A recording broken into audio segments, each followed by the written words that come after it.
নবী বলতে লেগেছে, আবু বকর আপনি আমাকে এত মহব্বত করেন, ভালোবাসেন, খাওয়া দাওয়া বন্ধ করে দিয়ে দিন রাত আমি রাসূলুল্লাহ আমার দিদারের জন্য দুরূদ শরীফ পড়তে লেগেছে। আবু বকর এতই যখন মহব্বত করেন তাহলে আমার রওজা মুবারকে কেন আসেন না? আল্লাহ নবী যখন কথা বললেন, আমার আপনার মুর্শিদ কিবলা বললেন, হুজুর আপনি দোয়া করেন আল্লাহ যেন আমাকে যাবার তৌফিক দেন। আল্লাহ নবী বললেন, এ বাবা আবু বকর, এ আমার আওলাদ, এ আবু বকর, আমি রাসূলুল্লাহ দোয়া করি তুমি নিয়ত করে নাও, আল্লাহ তোমাকে কাবা দেখাবে, আমার রওজায় হাজিরি দিয়াবে। এই যুবকেরা নিয়ত করে নিলেন। যখন এই নিয়তটা করলো, পরের দিনে যখন খলিফাদের সামনে বলল, ওখানে বড় হুজুর কাইয়ুমুজ্জামান ছিলেন, আরো খলিফা হুজুররা ছিলেন, বসিরহাটের বড় মাওলানা সাহেব ছিলেন, তিনারাও বলতে লাগলেন, হুজুর আমরাও নিয়ত করছি আপনার সাথে আল্লাহর কাবা নবীর রওজা জিয়ারতে যাব।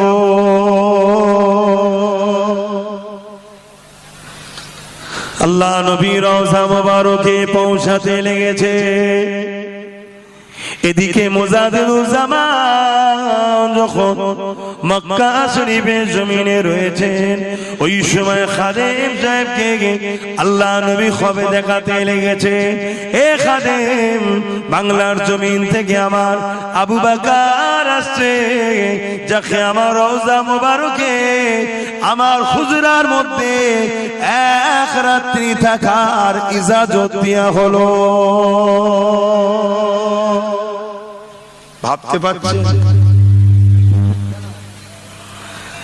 রওজার ভেতরে সৌদির বাদশার পর্যন্ত থাকার পারমিশন নেই।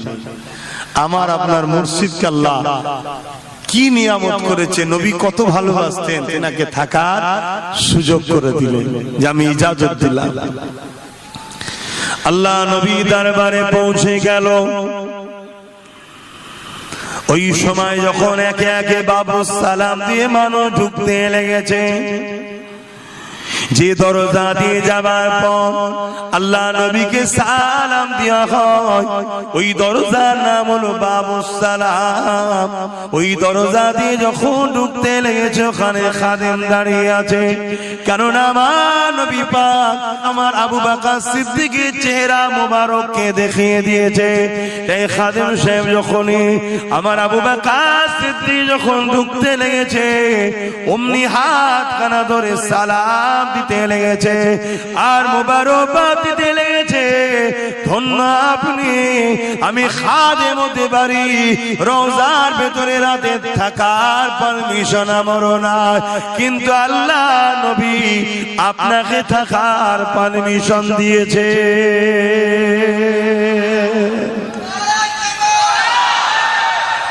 আল্লাহু আকবার। দাদা হুজুর রহমাতুল্লাহ আলাইহি হুজুরের হুজরা মোবারক, যেটা আম্মাজান আয়েশা হুজুরের ঘর, আমার নবী পাক আম্মাজান আয়েশা হুজুরকে নিয়ে ওখানে থাকতেন। এটা সোনালী জালিতে ঘেরা। ওর ভেতরে যখন ঢুকছে, দাদা হুজুর কি একা ঢুকেছিলেন না সাথে বসিরহাটের মৌলানাও ছিল, বড় হুজুর ছিলেন, আরো কয়েকজন খলিফা হুজুররা ছিলেন, না একাকী ছিলেন? কথা বলে কেন? রাসূল তো দাদা হুজুরকে ইজাজত দিলেন, তাহলে সবাই গেল কি করে? কি বুঝছেন? আল্লাহ নবী জানিয়ে দিলেন, লিস-সাইমি ফারহাতানি, ফারহাতুন ইনদাল ইফতারি ওয়া ফারহাতুন লিকা রাব্বি। রোজাদারদের জন্য দুটো খুশি, একটা হলো ইফতারকে যখন সামনে নিয়ে বসে, এই সময়টা আল্লাহ রোজাদারদের দোয়াকে কবুল করে না। দ্বিতীয় নম্বর হলো লিকা রাব্বি, রোজাদার দিগকে আল্লাহ দিদার দেবেন, ওয়াদা দিয়েছে। তবে শর্ত কিন্তু ঈমান। ঈমান না থাকলে যত রোজাই রাখো জাহান্নাম ছাড়া আর কিচ্ছু মিলবে না। ঈমান হলো মূল শর্ত। ঈমানটা কি? নবী মুহাম্মদ আরবি সাল্লাল্লাহু আলাইহি সাল্লামের উপরে বেপানা মুহাব্বত ও আদব, যার কোনো সীমানা থাকবে না। অনেকে বলে লিমিট করো, লিমিট ক্রস করে মুহাব্বত করার নাম হলো ঈমান। শুধু এতটুকু মাথায় রেখে দেওয়া নবী আল্লাহ নয়, এটাকে মাথায় রেখে মুহাব্বত করতে হবে। রুকু সেজদা নবীর জন্য নয়, এটাকে মাথায় রেখে বাকি যেভাবে খুশি মুহাব্বত করো, তবে তুমি ঈমানদার। যার মুহাব্বত যত বেশি তার ঈমান তত বেশি শক্তিশালী। জোরে বলুন সুবহানাল্লাহ। আজ আমরা জিনার দাওয়াতে এসেছি। দাওয়াত আমার দাওয়াত নয়, আমি তো শুধুমাত্র খাদেম, মেজবান আপনাদের, আপনারা মেহমান জিনার দাওয়াতের। তিনি হলেন আওলাদে রাসূল মুজাদ্দিদুজ জামান দাদা হুজুর পীর কেবলা। জোরে বলুন সুবহানাল্লাহ। আমি আগেই বললাম 1891 সালে এই মাহফিল তিনি করেছিলেন। উদ্দেশ্য কি? পৃথিবীতে যত মুমিন মুমিনা এসেছে বা আসবে, বাবা সাল্লাম থেকে শুরু করে সবার পরকালের কল্যাণ কামনার জন্য দুয়ার মাহফিল। জোরে বলুন সুবহানাল্লাহ।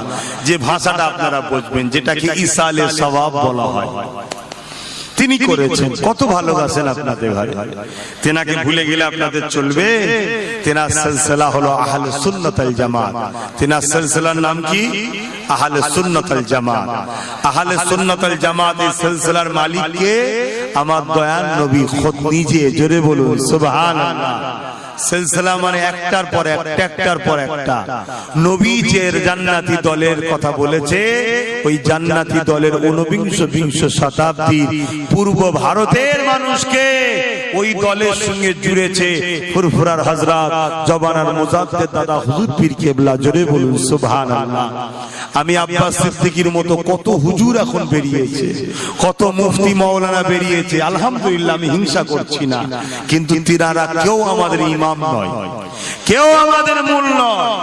কেন? যেদিন এই পূর্ব ভারতের মানুষের ঈমান বাঁচাবার লড়াই ছিল, ঈমানের অস্তিত্ব ছিল না, দিন কি জিনিস জানতো না, কালেমা কি জিনিস জানতো না, মসজিদ কি জিনিস জানতো না, রোজা নামাজ, রোজাদারি, টুপি, কোরআন, আল্লাহ রাসূল জানতো না। এই পূর্ব ভারতের মানুষকে আল্লাহ দিন, কোরআন, সুন্নাহ, দিন ইসলামের সঙ্গে সম্পর্ক যিনি করিয়েছেন, তিনি হলেন নবী বংশের উজ্জ্বল নক্ষত্র আল্লামা সাইয়্যিদুনা আবু বকর সিদ্দিক ফুরফুরাবি আল কুরাইশি রাহমাতুল্লাহ আলাইহি। জোরে বলুন সুবহানাল্লাহ। আজ তিনার বাগানে আমার মতো কোটি কোটি আলেম তৈরি হয়েছে, আলহামদুলিল্লাহ। আরো তেনার আওলাদ হাজারো আছে, আলহামদুলিল্লাহ। আল্লাহ দিক, আল্লাহ দিক। ওয়াজ নসিহত করছে, সব করছে, ঠিক আছে। কিন্তু আমাদের কেউ লিডার নয়, আমাদের কেউ ইমাম নয়, আমাদের কেউ মুজাদ্দিদ নয়, আমাদের কেউ রাহবান নয়, আমাদের কেউ উলিল আমর নয়, আমাদের কেউ আমির শরিয়াত নয়। আমাদের হলো মুজাদ্দিদুজ জামান দাদা হুজুর পীর কেবলা। নতুন করে একজনের হাতকে আমাদেরকে ধরতে হবে যদি হায়াতে থাকি। তিনি হলেন ইমাম মেহেদী আলাইহিস সালাম। তার আগে পর্যন্ত আর কেউ আমাদের উলিল আমর মুজাদ্দিদ রাহবার হতে মানতে, ইমাম মেহেদী সাল্লাম যখন আসবে তেনার হাত ধরতেই হবে। কেন? এটা দাদা হুজুরেরও তিনিও শিখিয়েছেন এবং আমার নবীর হাদিস, এটা আমার নবীর হুকুম, এটা। জোরে বলুন সুবহানাল্লাহ।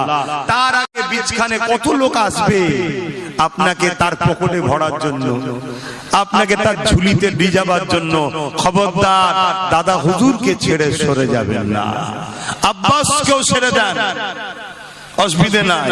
কিন্তু হ্যাঁ, দাদা হুজুরের খুন যখন আছে সমালোচনা করতে যাবেন না, এতে আপনার পীর খুশি হবে। কি দরকার? ছেড়ে দেন না, আসবেন না, যাবেন না। এই যে আপনারা এলেন, যদি না আসতেন আমার কিছু করার ছিল আপনাদের উপরে? না, আপনাদের কিছু করার আছে আমার উপরে। মিটে গেল, দূরত্ব হয়ে গেল, মিটে গেল, ঠিক না বেটি? তাহলে তো আমিও বুঝবো কিছু মনে আমার ভুল হচ্ছে, কিছু মনে হচ্ছে আমার ভুল হচ্ছে। সব ভাইয়ের কাছে যে আমার কাছে যাই না কেন? তখন আমি বুঝবো আমি দাদা হুজুর ছেড়ে দিয়ে দাদা হুজুরের দুশ্মনদের সঙ্গে উঠা বসা করছি, তাই দাদা হুজুরের মুরিদরা আমার থেকে মুখ ঘুরিয়ে দিয়েছে। তাহলে আমার জন্য একটা পরিবর্তনের সুযোগ হবে না? হবে না? কিন্তু তা না করে সেই আওলাদের বিরুদ্ধে যদি আপনি সমালোচনা করেন, মূলত সেই তো সিলসিলারই ক্ষতি হচ্ছে। সিলসিলাকে লোক ভুল বুঝবে, ঠিক না বেঠিক গো? তাই আমি আমার নজরে কয়েকটা ভাইকে দেখছি, আমার পীর ভাই, তারা মুরিদদের মধ্যে হতে পারে বা আওলাদদের মধ্যে হতে পারে, তারা একটু গুস্তাগে রসুলদের সঙ্গে মিশে গেছে। যারা সাহাবা হুজুরদেরকে গালিগালাজ করেছে, যারা আমার নবীর শানে ছোট বড় কথা বলেছে, মিশে গেছে। তাহলে আমি কি তাদের বিরুদ্ধে বলবো? কথা বলেন না, আমি তাদের বিরুদ্ধে বলবো না। কি করব? আমি দোয়া চাইবো, আল্লাহ আমার ভাইগুলোকে হিদায়াত করেন, কাফের বক্তাদের থেকে ফিরিয়ে দেন। বলুন আমিন। আরো জোরে বলুন আল্লাহুম্মা আমিন। আপনাদের এটা করা উচিত হবে না? হবে না? কিন্তু আমি তাদের সঙ্গে মিশি না। কেন মিশি না? তাদেরকে বুঝতে দিই কেন মিশছি না। আপনাদেরও উচিত হবে না তাদের সঙ্গে মিশা। যখনই মিশবেন না, তারাও ভাববে যে কেন মিশছে না, আর আপনারা সেই সব জায়গায় হই হই করছেন। তাহলে আমার ভুলটা আমি বুঝতেও পারছি না যে আমি ভুলটা করছিটা কি। আমি ভুলের ওপরেই বেরিয়ে যাচ্ছি, ভুলের ওপরে বেরিয়ে যে জাহান্নামের দিকে চলে যাচ্ছি। এটা কি আপনারা চাইবেন? কথা বলে মনে রাখবে, কি মুফতি হন, কি মৌলানা হন, কি পীর হন, কি পীরজাদা হন, কি পীর সাহেব হন, কোরআনকে মনে রাখবেন। আল্লাহ পাক কোরআনে ওয়াদা করেছেন, বন্ধু এমন একটা লোককে আমি জান্নাতে যেতে দেব না যে কিনা আপনার দুশমনের সঙ্গে বন্ধুত্ব করেছে, উঠা বসা করেছে। শুনছেন? তাহলে কোন মুফতি, কোন মৌলানা আমার নবীকে আমাদের মতো বলবে, মরে গেছে বলবে, শাফাত করতে পারবে না বলবে, রাখাল বলবে, ভিখারির বাচ্চা বলবে, নাউজুবিল্লাহ, আরো কিনা কিনা নোংরা কথা বলছে না? বলে নাউজুবিল্লাহ, নাউজুবিল্লাহ। আর তুমি জবানার মুজাদ্দিদের আওলাদ হও, আর পীর হও, পীরজাদা হও, যে কোনো খানদানের হও, মুফতি হও, মাওলানা হও, তুমি যদি নাও বলে থাকো এরকম কথা, কিন্তু যে বলে তার সঙ্গেও যদি তুমি মেশো, কোরআন বলছে আল্লাহ তোমাকে জান্নাতে যেতে দেবে না, নবীর কাছে ওয়াদা করেছে। শুনছেন না? শোনেন? তাহলে তোমার উচিত হবে এরকম যদি কেউ নবীর সঙ্গে দুশ্মনী করে তার সঙ্গে মিশা। কথা বলো। আচ্ছা, আমি যদি এরকম ভুল করি, তোমাদের উচিত হবে আমাকে বুঝানো, ঠিক না বেঠিক গো? না মাইকে আমার বিরুদ্ধে বলা? না, মাইকে বলা ঠিক হবে না। কেন? আমার বিরুদ্ধে মাইকে বলা মানে মূলত সিলসিলার মধ্যে একটা ফাটল তৈরি হবে। কেন? আমি এই বংশেরই একটা আওলাদ, তাই না? তাহলে উচিত হবে আমার জন্য বুঝা। কিন্তু আমি তোমাকে যদি বুঝতে না চাই, তাহলে উচিত হবে আমার থেকে দূরে গিয়ে দোয়া চাওয়া, যে আল্লাহ আমার ভাইকে হেদায়েত করেন, হেদায়েত করেন, হেদায়েত করেন। কিন্তু তা না করে তুমি যদি আমার সঙ্গে মেশো, তাহলে আমার ভুলটা আমি বুঝতে পারবো? কথা বলো গো, বুঝতে পারবো কি? বুঝতে পারবো না। সেই আমি ভুলের ওপরেই থাকবো। আমার কথায় কি কষ্ট পেচ্ছেন নাকি? একটু হ্যাঁ কি না বল না। আর কি কথা বেরোচ্ছে না আপনাদের? আমি জানি খুব কষ্ট হচ্ছে, কেন আমারও তো হচ্ছে, তাহলে আপনাদেরও হচ্ছে, ঠিক না? আল্লাহ আখেরি জামানা বাপ। আল্লাহ নবী জানালেন, হাতের তালুতে আগুন রাখা থেকেও ইমান বাঁচানো বড় কষ্ট হবে। দাড়ি নেই, টুপি নেই, নামাজ নেই, রোজা নেই, তুমি কাবিরা গুনাহগার, কাফের তোমাকে কেউ বলতে পারবে না। যদি তুমি তওবা করে নামাজি হয়ে যাও, রোজাদার হয়ে যাও, দাড়িওয়ালা হয়ে যাও, আল্লাহ চাইলে তোমাকে তওবাকে কবুল করে বেগুনাহ করে জান্নাতি বানাইয়ে দিতে পারে। কিন্তু মনে রাখবে, দাঁড়িয়ে আছে, নামাজ আছে, রোজা আছে, হজ আছে, কোরআন শিক্ষা, হাদিস শিক্ষা, মসজিদ মাদ্রাসা সবই বানিয়েছো, কিন্তু আমার রাসূল পাক সাল্লাল্লাহু আলাইহি ওয়াসাল্লাম তো অনেক বড় ব্যাপার। নবী পাকের কদমে যে জুতা লাগতো ওই জুতা মোবারককেও যদি তুমি অবজ্ঞা করো তুমি জাহান্নামে ঢুকবে আর কোনোদিন বেরোবে না। কেননা আল্লাহ সবকিছু করেছেন তিনার বন্ধুর জন্য।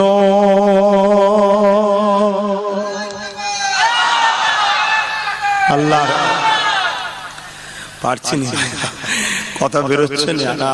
আল্লাহ আজকে যদি এই হয় তাহলে ময়দানে মাশরে কি হবে?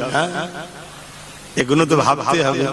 এই জন্যই তো আল্লাহ আমাদেরকে ভাবাচ্ছে। আমার তোমার যদি এই হয় তাহলে সারা বছর যে গরিব বাচ্চাগুলো খেতে পাই না, ভালো মন্দ পাই না, কখনো কখনো একটু পাচ্ছে, তাদের কি হচ্ছে বলো তো?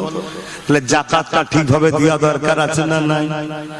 দেয়, তাহলে বলো খোদার মারতে হবে। এই জন্যই তো রোজা। তো যাক ভাগ, আমি আর কথা বাড়াচ্ছি না। আমার মুজাদ্দেদ জামানের একটা ছোট্ট ওয়াকিয়া আপনাদেরকে শোনাবো, ঘটনা জীবনী শুনবেন। কি গো একটু খুশি মনে হাত তুলে বলেন মাশাআল্লাহ। দাদা হুজুর রাহমাতুল্লাহ আলাইহি তিনি আমার নবীকে বড় ভালোবাসতেন। ভালোবাসেন বলেই তো আল্লাহ মুজাদ্দেদ করেছে, যে আবু বকর ভালোবাসবে তাই তো মুজাদ্দেদ। নবীর প্রেমিক যদি না হয় সে কখনো কোনো বিলায়েত পেতে জোরে বলুন পারে না।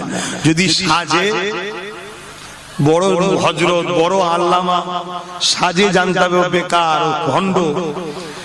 যদি নবীর প্রেম থাকে ওকে সাজতে লাগবে না, দুনিয়াকে আল্লাহর পিছনে দাঁড় করিয়ে দেবে। লোকও ভাবতে পারবে না যে আমি ভালোবাসছি কেন একে, এর মধ্যে তো কিছুই নেই। না, ওর মধ্যে কিছু নেই তো কি হয়েছে? ওর মধ্যে সবার মূল যিনি মুহাম্মদ রাসূল তো আছে। জোরে বলুন সুবহানাল্লাহ। আচ্ছা নবীর হন, নবীর হন, আল্লাহ সব বাজারে সব জায়গাতে তোমাকে হিরো বানিয়ে দেবে। তুমি কারবার জগতে বড় হতে চাও তাও নবীর হও, রাজনীতির জগতে বড় হতে চাও তাও নবীর হও, ইলমের জগতে বড় হতে চাও তাও নবীর হও। কোথায় বলবো বাপ মা হিসাবে, বাপ হিসাবে ভালো বাপ হতে চাও তাও নবীর হও। মানে নবীকে ফলো করো, নবীর হুকুম অনুযায়ী চলো, নবীকে প্যার করো, দেখবে তোমাকে আল্লাহ সব জগতে বড় করবে। আহা, আমার মুজাদ্দেদ জামান তিনি ছিলেন সর্বদিকের বাদশা। জোরে বলুন সুবহানাল্লাহ। বিশেষ করে তাসাউফ জগতে তিনি তো বাদশা ছিলেন, এবং দুনিয়ায় ইলমে জাহিরি, ইলমে মারিফাত, পুরুষদের শিক্ষা, নারীদের শিক্ষা, সব জায়গাতে তিনার ইলমের সাগর আল্লাহ তিনাকে বানিয়েছিলেন। জোরে বলুন সুবহানাল্লাহ। আর তিনার হাতে তৈরি করা এক একটা ছাত্র, যেমন মেজো হুজুর পীর কেবলা আবু জাফর সিদ্দিকী আল কুরাইশি, তিনি আরেকটা সাগর ছিলেন। বসিরহাটের বড় মাওলানা আরেক ইলমের দরিয়া সাগর ছিলেন। আর নিসারউদ্দিন সাহেব, এভাবে এক একজন এক একটা সাগর আল্লাহ তৈরি করেছেন। জোরে বলুন সুবহানাল্লাহ। তো ভাই আমার মুজাদ্দেদ জামান তিনি আমার নবীকে বড় ভালোবাসতেন, প্যার করতেন।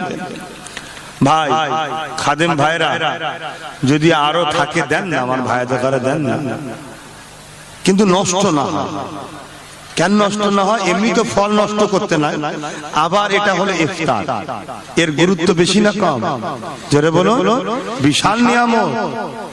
আপনি জানেন খালি পেটে অন্য সময় ফলকে একবার দেখবেন তো কি হয়? একবার ট্রাই করে দেখবেন, সারা ফজর থেকে বন্ধ করে মাগরিবের সময়, অন্য সময় রোজা না রেখে এমনি ফল খেয়ে দেখবেন তো একবার কি হয়? মাথা ঘুরে পড়ে যাবে, এত শরীর অন্যদিকে চলে যাবে। কিন্তু আমরা রোজা খুলে রোজার মাসটা কিভাবে খাই বলেন? কেন হয় না? ওটা বরকত আছে। এসেই বললাম না, ইলমে জাহিরিতে পাওয়া যাবে না, সব এ চোখে দেখা যায় না, ইলমে মারিফাত তৈরি করতে হয়। তো দাদা হুজুর পীর কেবলা রাহমাতুল্লাহ আলাইহি, টাইম আছে একটু বলি নাকি? কতক্ষণ আছে? তোরা কি ওয়াজ কর না, আমি দোয়া করতে আসছি। আরে বাবা, এখনো 25 মিনিট বলছে। আল্লাহু আকবার। ওহো,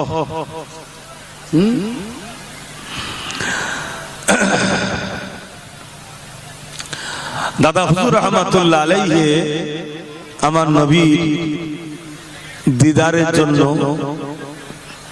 কাঁদতে শুরু করলেন আল্লাহর কাছে। আল্লাহ, আমি তো আপনার হাবিবকে ভালোবাসি, আপনার হাবিবের দিদারটা নসিব করে দেন আল্লাহ, বলুন সুবহানাল্লাহ।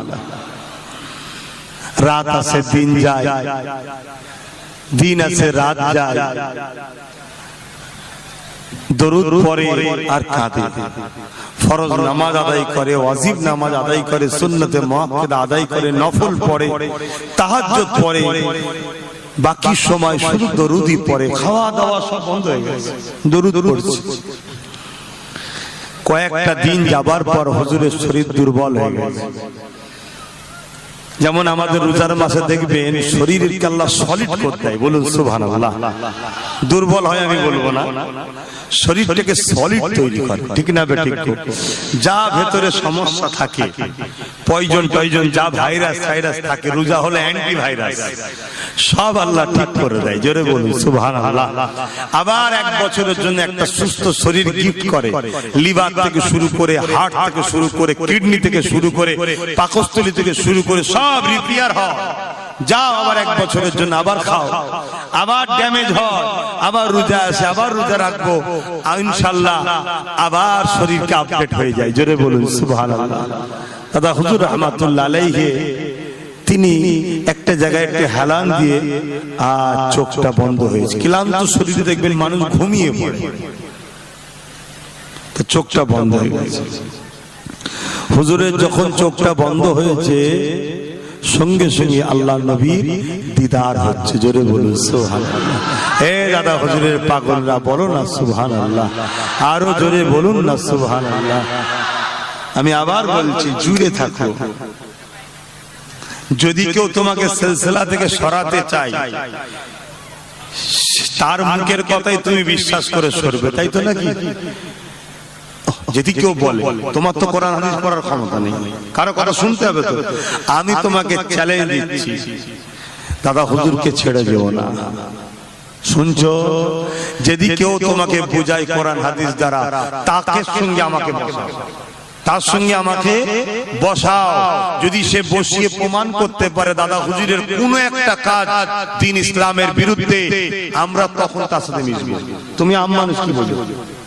আর আমি চ্যালেঞ্জ দিচ্ছি, যে বসবে সে যদি সত্যি আল্লাহকে ভয় করে, বসার পরে সেও দাদা হুজুরের হবে, জোরে বলুন সুবহানাল্লাহ, আরো জোরে বলুন সুবহানাল্লাহ।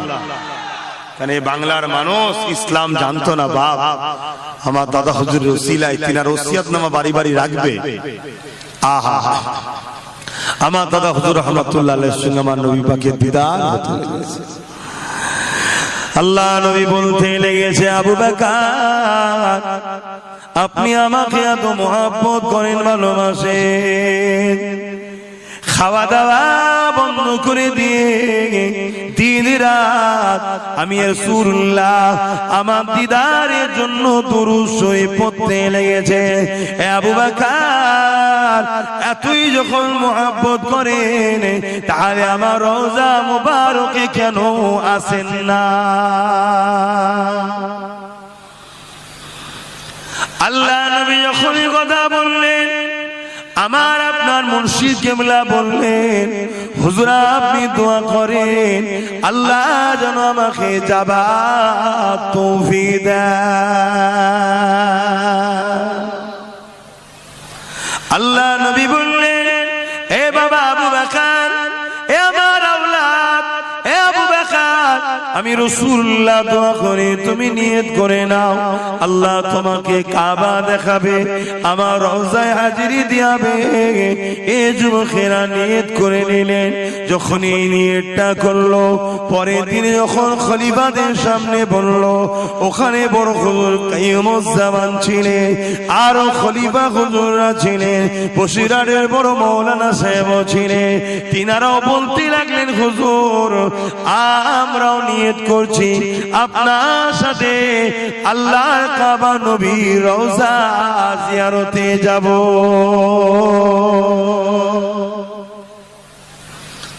কথা মতো সময় এসে গেল, রওনা দিলেন। মূল জিনিসটা আমি বুঝাচ্ছি, রওনা দিলেন।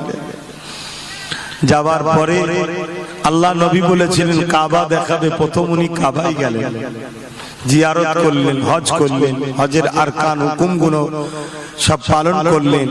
করার পরে এবারে লব্বাইকা ইয়া রাসূলুল্লাহ, লব্বাইকা ইয়া রাসূলুল্লাহ, তার মানে হাজির আছি হুজুর, আপনার গোলাম আমি, এটাই প্রমাণ। লব্বাইকা ইয়া রাসূলুল্লাহ, হাজির আছি ইয়া রাসূল আমি, এটাই সাক্ষ্য দিয়া আল্লাহ নবী রওজা মোবারকে পৌঁছাতে লেগেছে। এদিকে মুজাদ্দিদুজ্জামান যখন মক্কা শরীফের জমিনে রয়েছেন, ওই সময় খাদেম সাহেবকে আল্লাহ নবী খবর দেখাতে লেগেছে, এ খাদেম, বাংলার জমিন থেকে আমার আবু বকর আসছে, যাকে আমার রওজা মোবারকে আমার হুজরার মধ্যে এক রাত্রি থাকার ইজাজত দেয়া হলো। ভাবতে পারছেন রওজার ভেতরে সৌদির বাদশাহ পর্যন্ত থাকার পারমিশন নেই। আমার আপনার মুর্শিদকে আল্লাহ কি নিয়ামত করেছে, নবী কত ভালোবাসতেন, তেনাকে থাকার সুযোগ করে দিলেন, যে আমি ইজাজত দিলাম। আল্লাহ নবী দরবারে পৌঁছে গেল। ওই সময় যখন একে একে বাবু সালাম দিয়ে মানুষ ঢুকতে লেগেছে, যে দরজা দিয়ে যাবার পর আল্লাহ নবীকে সালাম দেওয়া হয়, ওই দরজার নাম হলো বাবু সালাম। ওই দরজা দিয়ে যখন ঢুকতে লেগেছে, ওখানে খাদেম দাঁড়িয়ে আছে, কেননা আমার নবী পাক আবু বকর সিদ্দিকের চেহারা মোবারককে দেখিয়ে দিয়েছে। তাই খাদেম সাহেব যখনই আমার আবু বকর সিদ্দিক যখন ঢুকতে লেগেছে, অমনি হাত খানা ধরে সালাম দিতে লেগেছে আর মোবারকবাদ দিতে লেগেছে, ধন্য আপনি, আমি খাদেম হতে পারি, রওজার ভেতরে রাতে থাকার পারমিশন আমারও নাই, কিন্তু আল্লাহ নবী আপনাকে থাকার পারমিশন দিয়েছে।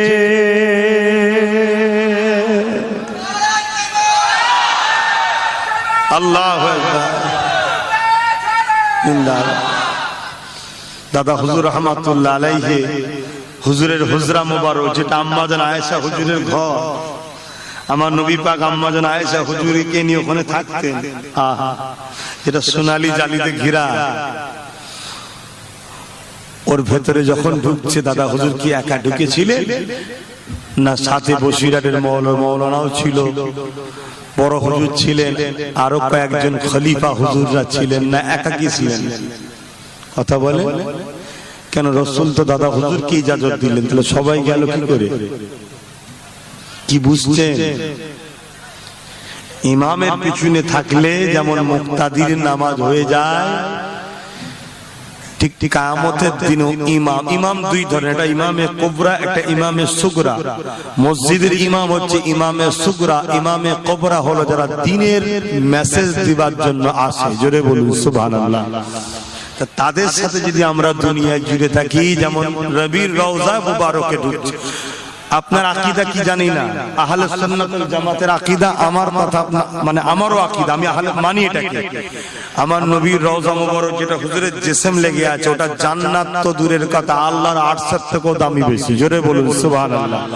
ওখানে যদি আবু বকর সিদ্দিকের পিছনে থাকার জন্য বাকিগুলো ঢুকতে পারে ইজাজত না পেও, একজনের পারমিশনের কার্ডে, যেটা বুঝবেন আপনারা, তাহলে আমরা যদি দাদা হুজুরের সঙ্গে ধরে থাকতে পারি, আল্লাহ জান্নাতে আশা রাখা যেতে পারে না? পারে না?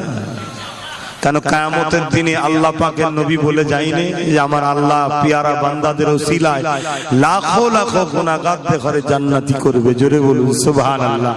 খোদ রাসূল নিজে বলেছে আমি শাফাআত করব। কাদেরকে? আল্লাহর ওলিদেরকে। আর ওলিদের আবার শাফাআত করবে কেন? ওলিরা তো শাফাআত করবে আমার নবীর পক্ষ থেকে, নবীর কোটা থেকে, নবীর পক্ষে দাঁড়িয়ে নবীর খাস গোলামরাও নবীর উম্মতদের শাফাআত করবে। জোরে বলুন সুবহানাল্লাহ। যেমন ওয়াইস কারনির কাছে জুব্বা পাঠিয়ে শাফাআত চেয়েছিল, জানেন না? এই ওয়াজ জানেন তো নাকি? ওয়াজ শুনেন তো? তাহলে আমার নবী শাফাআত করবে কাদেরকে? আল্লাহ নবী বলছেন আমার শাফাআত হলো আমার গুনাহগার উম্মতদের জন্য। জোরে বলুন সুবহানাল্লাহ। যে আল্লাহর ওলি তার তো শাফাতের প্রয়োজন আছে কথা বলে তিনি তো আল্লাহর পেয়ারা হয়েছে তিনাকে আল্লাহ পাওয়ার দেবে কিয়ামতের দিনে তুমি বলো তোমার কথাতেও তোমার কোটাতেও অনেককে জান্নাতে দেওয়া হবে জোরে বলুন সুবহানাল্লাহ কিন্তু আমার নবী পাকের শাফাত গুনাহগার উম্মতদের জন্য থাকবে তাই আমি বলবো দুটো জিনিস একটাই কথা বলবো ঈমান বাঁচান কি বলবো ঈমান বাঁচান খবরদার জবান দিয়ে এমন কোন ভাষা যেন বেরিয়ে না যায় যে ভাষাটা আমার নবীর শানে ইউজ করা ঠিক নয় আমরা একে অপরকে যেভাবে ডাকি একে অপরের সঙ্গে যেভাবে কথা বলি আমার নবীর সঙ্গে বলা যাবে খবরদার এগুলো মাথায় রাখবেন আহা তিনি অনেক শানওয়ালা তিনি অনেক শানওয়ালা জানি না আমার অইচ্ছাকৃত কোন কথা আমার নবীর বিরুদ্ধে হয়ে গেছে আল্লাহ যেন আমার জবান বন্ধ করে দেয় ওই কথা বেরোবার আগে যে কথা আমার নবীর শানে বলাটা বিয়াদবি ওই কথা মধ্যে বেরোবার আগে আল্লাহ যেন আমার জবানকে বন্ধ করে দেয় বলুন আমিন জোরে বলুন আমিন আমি বুবা হওয়া পছন্দ করি আমার নবীর শানে কোনো জাররা পরিমাণ গুস্তাখি কথা না বেরিয়ে পড়ে কারণ নবীর শানে বিয়াদবি কথা বেরিয়ে পড়লে আর না সব শেষ হয়ে যাবে ধ্বংস হয়ে যাবে আল্লাহ আমাদেরকে বুঝার তৌফিক দেন আমার দাদা হুজুর নবীর পাগল ছিলেন নবীর দিওয়ানা ছিলেন নবী নবী নবী নবী এই যে পাশে ধনপুতা এখানে বসে বসে আল্লাহ আল্লাহ করে জিকির করতেন দরুদ করতেন মাঝে মাঝে রাসূল রাসূল করে চিল্লাতেন এলাকার লোকেরা সব অবাক হয়ে যেত কথা বুঝে আসছে এত ভালোবাসতেন এখন ইয়া রাসূলুল্লাহ বললে অনেকে আবার বলে সেরে খা ইয়া রাসূলুল্লাহ বললে সেরে হয় এই কথা বলছে না কিভাবে গুমরা করছে দেখছেন নবীর থেকে সরাচ্ছে আমি বলবো লাব্বাইক আপনারা বলবেন ইয়া রাসূলুল্লাহ হাত তুলে সাক্ষী দেবেন তো যে আমরা হাজির আছি লাব্বাইক লাব্বাইক লাব্বাইক লাব্বাইক লাব্বাইক লাব্বাইক لبيك يا رسول الله لبيك يا حبيب الله لبيك يا رسول الله لبيك يا حبيب الله لبيك يا رسول الله لبيك يا حبيب الله يا رسول الله আমরা আপনার উম্মত আমাদেরকে বাঁচান দুনিয়া আমাদেরকে মিটাতে চাইছে আপনি আপনার খাস রহমত দ্বারা আমাদেরকে বাঁচান আল্লাহর কাছে আমাদের জন্য ফরিয়াদ করেন ইয়া রাসূলুল্লাহ আপনি আমাদের জন্য দোয়া করেন আমাদের জন্য ফরিয়াদ করেন আমাদেরকে বাঁচান হুজুর আমরা আপনার গুনাহগার উম্মত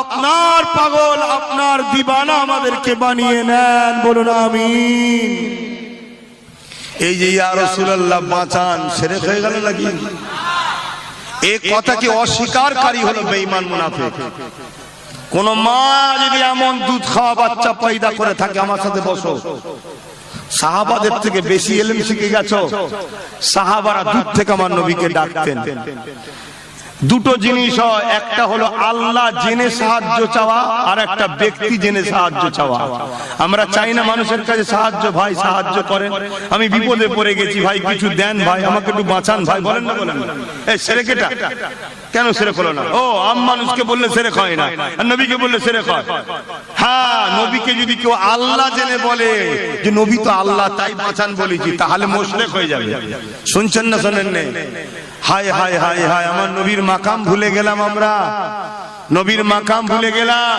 সাহাবারা নবীর কাছে জান্নাত চাইতো শুনে রেখে দাও কাব বিন রাবিয়া এই কত মিনিট আছে দাঁড়ান এই হাদিসটা বলে দিই শুনে রেখে দেন না আবার আপনাদের মনে সন্দেহ হচ্ছে নাকি হ্যাঁ হাই রে বড় বড় সব নামাজি বেরিয়েছে মসজিদ ভর্তি আল্লাহ নবী বলে চাকরি যাবে না মসজিদ ভর্তি নামাজি থাকবে একটা ইমানদার থাকবে না এই কারণ নবীর কথা মসজিদ ভর্তি নামাজি থাকবে সব বেঈমান একটা ইমানদার থাকবে না কেন তাদের দিলে নবী নেই খুব দুঃখ কাব বিন রাবিয়া আমার নবীর খাদেম ছিলেন নবীর খাদেম নবীর খেদমত করতেন নবীর কাজ কাম করে দিতেন একদিন আল্লাহর নবী বললেন কাব বিন রাবিয়া দীর্ঘদিন তুমি আমার খেদমত করছো কোনোদিন কিছু চাও না বলো কি চাই তোমার একদিন খুশিতে নবী বলেছে কি চাও বলো।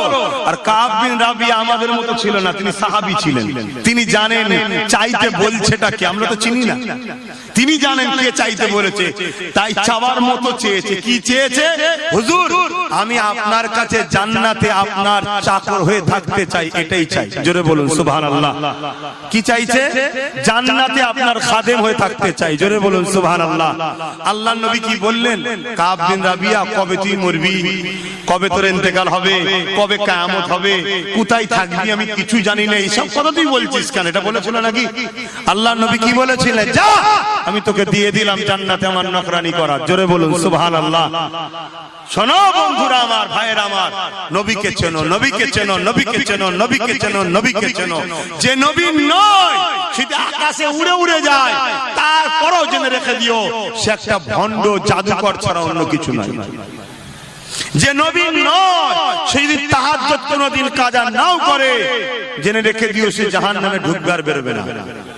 এমনকি কাবার হাতেমের মধ্যে, কাবার হাতেম বোঝো?